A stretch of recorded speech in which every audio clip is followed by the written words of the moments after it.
Y bien, estamos ahora con Sigrid Bazán, es presidenta de la Federación de Estudiantes de la Universidad Católica. Sigrid, buenas noches, ¿qué tal? Buenas noches, gracias por la invitación. Bueno, Monseñor Cipriani pidió disculpas, pero tuviste una respuesta muy fuerte, muy dura, diciendo que ya era muy tarde, e incluso lo acusaste de hipócrita. ¿No? Sí, bueno, gracias por el espacio para empezar. En realidad nosotros hay que tener un poco de cuidado al leer los medios. Sí hemos dicho abiertamente, no solamente que nos parecen unas disculpas poco sinceras, sobre todo cuando se mantiene en pie la propuesta que inició todo ese conflicto en materia de los estatutos, sino que también creemos que ahora el diálogo ha entrado a la instancia con el Vaticano. Es por eso que nosotros, desde comienzos de año, cuando tuvimos la visita del, valga la redundancia, visitador, Peter Erdó, en la universidad, mandamos una carta, los representantes estudiantiles mandaron una carta para tener una reunión con él, la cual no respondió. Nosotros también la semana pasada hemos ido a la Nunciatura Apostólica a presentar una carta también al Papa, al Vaticano, y tampoco ni siquiera se nos abrió la puerta. Entonces sí hemos buscado otras formas de diálogo. En realidad con el cardenal hemos tratado de dialogar desde el 99, cuando él asume su cargo de cardenal, y lamentablemente todo ha devenido a este conflicto que continúa incluso y que él mantiene, ¿no? Ahora la conferencia episcopal peruana en 2 ocasiones, no solamente el arzobispado, ¿no?, sino todos los obispos del Perú, se han pronunciado en el sentido de que la adecuación de los estatutos de la Católica a la Ex Corde Ecclesiae no afecta a la ley, no es contraria a la ley peruana, y que perfectamente se pueden adaptar respetando la autonomía y todo lo demás. ¿Por qué hay la idea de que efectivamente esto afectaría la autonomía de la universidad? Mira, ahí hay una frase engañosa, ¿no? Yo también estoy de acuerdo con que la adecuación de los estatutos al Ex Corde Ecclesiae no va en contra de la ley. Sin embargo, ¿hablamos de una adecuación o hablamos de reformas que presentó el señor Cipriani que no se desprenden necesariamente de esa Constitución Apostólica? Yo tengo aquí la Constitución, la he traído impresa, en realidad completa, y te puedo claramente leer todas las partes en las que, por ejemplo, se habla de lo que una universidad católica necesita. Y si bien está escrito en términos algunos generales, sí se habla, por ejemplo, que una obligación es que las universidades tengan una facultad o al menos una cátedra de teología. La Católica del Perú tiene una facultad de teología y tiene cursos obligatorios. Pero cuando se habla, por ejemplo, del tema de la educación católica en las universidades católicas del mundo, se habla claramente que existe una completa autonomía y que se rige bajo las leyes. Se habla de un diálogo entre la fe y la razón, que no tienen necesariamente que ser impuesta por ninguna de las dos partes. Entonces, aquí en ningún momento el Ex Corde Ecclesiae dice que el señor cardenal deba elegir a nuestro rector, ni que el señor cardenal elige qué profesores tienen ciertas características que él también decidiría y cuáles no. Entonces, el problema acá no es la adecuación de los estatutos. Se hizo una adecuación en los estatutos. Esta Constitución sale en el 92. En el 92, el entonces arzobispo Vargas Alzamora crea una comisión para la adecuación y hasta ahora se mantienen nuestros estatutos. Y el arzobispo tiene a 5 obispos que lo representan que no asisten nunca y no dialogan por esa vía. Ahora, según el arzobispado, el propio cardenal Augusto Vargas Alzamora envió una carta solicitando esa adecuación. Bueno, la propia Santa Sede después ha confirmado la necesidad de esa adecuación, en el sentido de que es la Asamblea de todos modos la que elige una terna, y lo que haría el canciller, el gran canciller, que era como era antes de Velasco Alvarado, ¿no? Antes de Velasco Alvarado era en realidad ni siquiera había una terna, era directamente el arzobispo de Lima, creo que es el que escogía al rector. Ahora después ha venido el tema de la Asamblea, pero sería la Asamblea la que propone la terna. Sí, el problema acá es que la terna la propondría la Asamblea y Monseñor Cipriani tendría que escoger si es que a alguien le agrada esa terna. Si no, se propondría otra terna y otra terna y otra terna, y así en verdad nos quedaríamos hasta que el que sea electo sea... Eterna, no sería una terna, dependería sino una del cardenal. Pero... Y ahí el problema en realidad que no se menciona también es que nuestro rector siempre, cualquiera que sea, se ratifica en el Vaticano, siempre, toda la historia de la Católica. Antes del cardenal Cipriani, nuestro rector era ratificado por el Vaticano. Es a partir que el señor Cipriani, como cardenal, comienza a ejercer su cargo, que ya ningún rector se comienza a ratificar. Entonces es ahí donde entra el problema, ¿no? El tema rector. Pero nosotros siempre... No, el asunto es el tema de la terna, esa es la adecuación que se está pidiendo. Claro, pero nosotros también cuestionamos esa adecuación cuando en realidad hay 5 obispos, que incluso podrían ascender en número bueno, tener... pero digamos, la Universidad Católica pertenece, digamos, aquí, como decía el editorial del Comercio el día de ayer, hay un asunto que hay que discutir, que es el derecho que tiene la Iglesia a definir algunos temas. La Universidad Católica pertenece a la Iglesia. Ya, ese es otro problema también que se ha confundido. El tema de los bienes de la Católica y su pertenencia es un tema en realidad que se está discutiendo en el ámbito civil. Hay actualmente 4 juicios que están interpretando los testamentos de Ribagüero para ver si efectivamente los bienes van a ser... Pero eso es el testamento de Ribagüero, eso es otro tema. Sí, pero completa los bienes.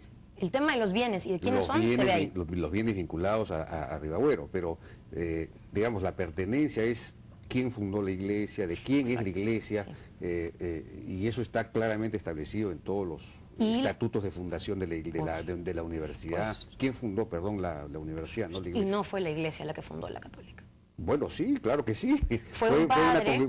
la Congregación Sagrados Corazones que pertenece a la Iglesia. Claro, no fue la congregación. Recordemos que fue el sacerdote Jorge Dintilac y fueron 5 laicos más que inscribieron los bienes a nombre de una asociación civil apenas se creó la figura en el Código Civil del 36. Pero fíjate, lo que ellos publican, lo que publica el arzobispado, recuerda los artículos del estatuto mismo de fundación, que son muy claros al respecto, y luego el estatuto del año 56, que es los registros públicos, donde dice que la Universidad Católica del Perú se rige por los presentes estatutos en entera conformidad con las leyes de la Iglesia, en entera conformidad con las leyes de la Iglesia y las del Estado peruano, con absoluto acatamiento de las resoluciones de la Santa Sede, de la cual depende.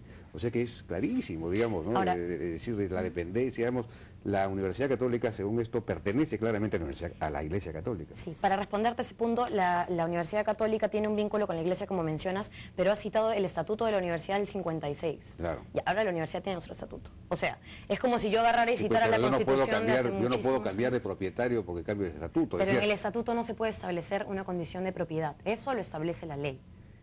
¿La ley cómo va a establecer la propiedad? No. La ley rige la propiedad, pero la propiedad de una institución no la establece la ley. Eso la establece la propia institución, los estatutos de formación, la declaración de formación, ¿no? Claro, tú lo has dicho, y ahora los estatutos, y en realidad creo que no tampoco se contradice con lo que acabas de leer, en realidad siempre se decide en la asamblea universitaria donde hay representación del obispo y donde la Iglesia está presente. Definitivamente está presente, ¿no? Y tampoco se recuerda o se malinterpreta el artículo del concordato donde dice, ¿no? Y acá te cito, la Iglesia tiene plena libertad para establecer centros educacionales de conformidad con la legislación nacional en la educación particular. El resto es de la educación pública. Y ahí mismo dice que, claro, la Iglesia podría fundar y podría ser dueña de instituciones educativas, cosa que no lo es de la católica, pero que incluso fuese el caso, se rigen y tienen que ser conformes con la legislación nacional, que acá está la ley universitaria, acá está la Constitución, te dicen claramente cada universidad es autónoma en su régimen normativo y se rigen por sus propios estatutos en el marco de la Constitución. Claro, pero hay un artículo, sin embargo... Y acá mismo dice, la ley fija las condiciones para autorizar su funcionamiento. Para eso el arzobispado también tiene una respuesta, dice que por eso es que los arzobispos, todos, la conferencia episcopal, opinan de esa misma manera, que esta ley universitaria dispone que las universidades tienen los mismos derechos y obligaciones con las particularidades establecidas por la ley y las propias de su condición jurídica. Según ellos, eso es lo que abre la puerta a una particularidad para la Universidad Católica. Pero en fin, es una discusión complicada. El asunto es, la Católica arriesga mucho separándose de la Iglesia Católica, ¿o no? ¿Ustedes creen que debe separarse de una vez por todas? Mira, yo creo que en realidad sobre las consecuencias se habla mucho, pero hay pocas certezas. Se ha hablado de la posibilidad de una pérdida o cambio del nombre. Eso no necesariamente se desprende de lo que se decida ahora. Si bien nosotros estamos como Federación de Estudiantes, en realidad yo no vengo a nombre personal, siempre representando a la mesa directiva, Nosotros creemos que hay la posibilidad de perder el título de pontificia. Sabemos también que el tema del nombre está inscrito en registros públicos como pontificia incluso y como católica también. Obviamente la pérdida del título implicaría que habría probablemente que hacer una modificación. El nombre no creo se deba quedar en pontificia universidad si al fin y al cabo en la práctica ya no es o ya no guarda esa relación de pontificia. Pero el tema de católica yo creo podría seguir un proceso de discusión más amplio en la asamblea, donde ojalá de repente algún día los obispos designados por el cardenal asistan, ¿no? En ese sentido, la consecuencia no creo que sea tan grave, al menos no la inmediata, que es la pérdida del título. Hemos visto... pero digamos, sí, la pérdida de la naturaleza, de la vinculación con la Santa Sede, la naturaleza católica, digamos, del nombre católica, puede hacer que el arzobispado, la Santa Sede, en fin, ejerzan un juicio de restitución de bienes, es decir, esta es una entidad que me pertenece y ahora pues se han independizado y por lo tanto que me devuelvan mis bienes. ¿Eso puede ocurrir o no? De acuerdo a nuestra interpretación, definitivamente no. Lo del tema de los bienes es un tema civil. Yo lamentablemente no me puedo poner, digamos, en los zapatos de los jueces o pretender ser uno y por lo tanto decirte qué dicen o qué no dicen los estamentos. Eso se decidirá correspondientemente. Pero sí creemos que hay otras universidades en realidad que también están en conflicto, ¿no? La católica no es la única, como algunos medios lo han dicho. Está la Universidad de Lovaina en Bélgica, está la Universidad de Nijmegen en Holanda, ¿no? Que también han tenido conflictos y que no por eso han cambiado de nombre. ¿Ustedes quisieran en realidad de una vez romper el vínculo con la Santa Sede? No, nosotros en realidad siempre hemos buscado el diálogo. Te he mencionado las instancias en las que lamentablemente se nos ha cerrado la puerta. Con respecto a la Iglesia, yo creo que la Universidad Católica guarda un espíritu católico, aunque muchos digan lo contrario, y que en realidad parte por el tema de la investigación. Creo que es inseparable hablar de una universidad católica al hecho de que el diálogo entre la fe y la razón esté presente. O sea, uno no puede pretender tener la verdad e investigar. Porque ¿qué habría de investigar si la verdad está preestablecida? Entonces, en ese sentido, creemos que la católica no tendría por qué desvincularse de un catolicismo y que en términos de pérdidas, bueno, también es el Vaticano y la Iglesia Católica. La Iglesia Católica es una jerarquía, una institución, ¿no? No es como las iglesias protestantes, por ejemplo, ¿no?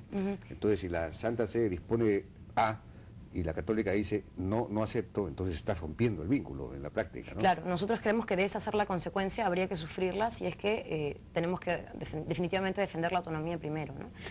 Muy bien, Sigrid Bazán, efectivamente. Muchas gracias por tu participación. Muchas gracias a ti. Vamos a una pausa y regresamos ahora con el doctor Renato Alarcón, psiquiatra muy reputado, que ha conducido una encuesta muy importante acerca de la salud mental en Lima, una cosa realmente preocupante. Regresamos.